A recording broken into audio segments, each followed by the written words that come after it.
Sem Matija Črne, prihajam iz Portoroža, star sem 27 let in sem diplomant Fakultete za družbene vede, smer analitska politologija.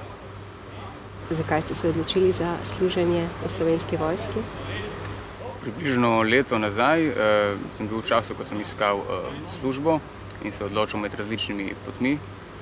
Zasledil sem razpis za šolo za častnike, se nanjo prijavil in kasneje po uspešno opravljeni selekciji sem se tukaj zaposlil kot kandidat za častnika.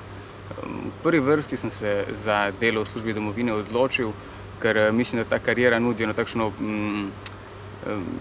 tako zelo polno, celostno zmožnost izpopolnjevanja na osebnem in tudi sicer življenjskem področju, namreč nuditi takšno konstruktivno tovariško delovno okolje, omogoča izobraževanje, osebnostno izpopolnjevanje, pa ne nazadnje skrbi tudi za našo psihofizično pripravljenost.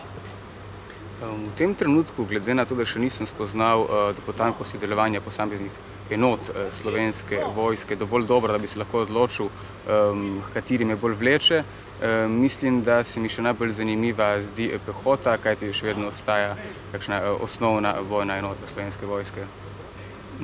Za delo v službi domovine, torej za delo v Slovenski vojski, se vsekakor zahteva takšen specifičen profil človeka.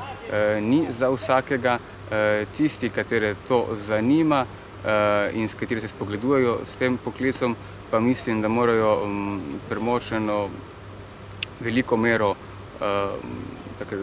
oziroma eno močno moralno držo, vsekakorno zvestobo, ljubezen do domovine in pripravljenost soočati se z različnimi delovnimi okolji, z različnimi težavami. Torej, takšen človek mora biti iznajdljiv, vsekakor mora biti zelo trmast, če lahko tako rečem, in seveda strpen, ker brez pomoči drug drugemu in velike mere razumevanja ne dosežemo nobenega cilja.